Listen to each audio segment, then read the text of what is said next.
Yeah, I like to do that poem. One, I love persona pieces to step outside myself.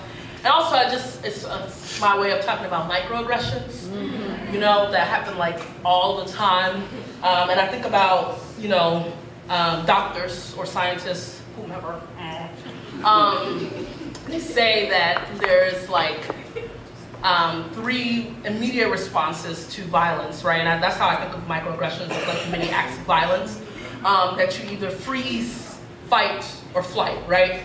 And I just have to validate myself every time in whichever ways I react to microaggressions, whether it be cursing somebody out in that moment or writing a poem about it 3 weeks later, right? That all of these things are valid and okay. And I don't know if I'm saying that to you or if I'm saying that to me, but okay. No, I can't run for office. This is a long story. I'll tell you about it later. Wow. So I'm only going to do 2 more poems. But I'm excited about these poems. Yeah. So what do I want to tell you? I want to tell you that I've been writing this book. And it's been great. And in June, or for my birthday, I treated myself to a writing retreat somewhere in Monterrey, Mexico, on top of a mountain. It was awesome and beautiful.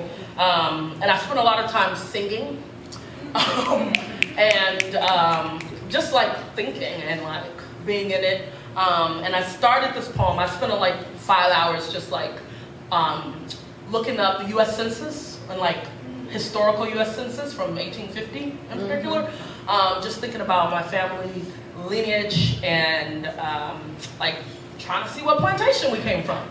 And so I did a lot of thinking there, but I didn't have a chance to like actually sit down and write the poem until relatively recently. Doesn't have a title yet, but I do hope you enjoy. And newly memorized, so I'm trying to do this, okay?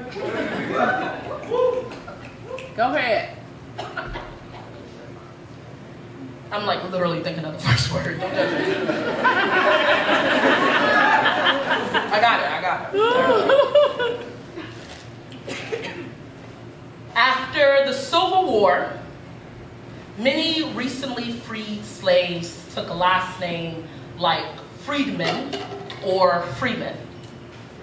Others took the last name of their slave masters.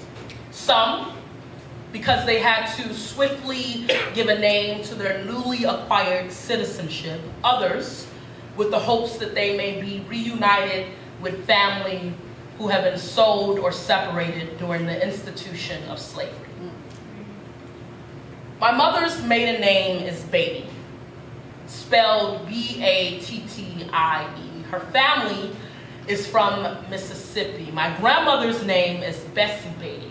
Her mother, my great-grandmother, is named Elizabeth Beatty. In 1850, during the U.S. Census, they do not list a person's property.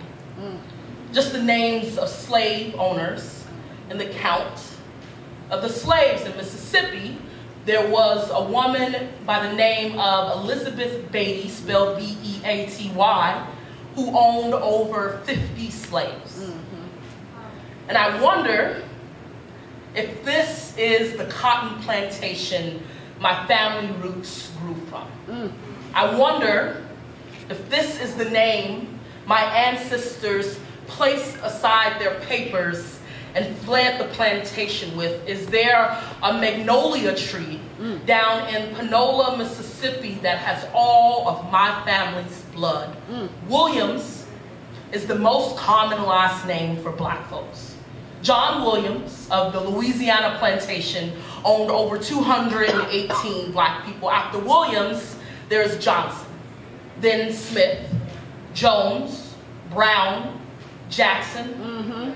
Racial traumas and triggers are a formal greeting when we call our oppressor's name to introduce ourselves. When our names are a historical leash. Every time I meet a black person with the last name Beatty, I wonder if we are finally attending the family reunion. Every time I meet a white person with the last name Beatty, I wonder if they know what their family has done. What about you?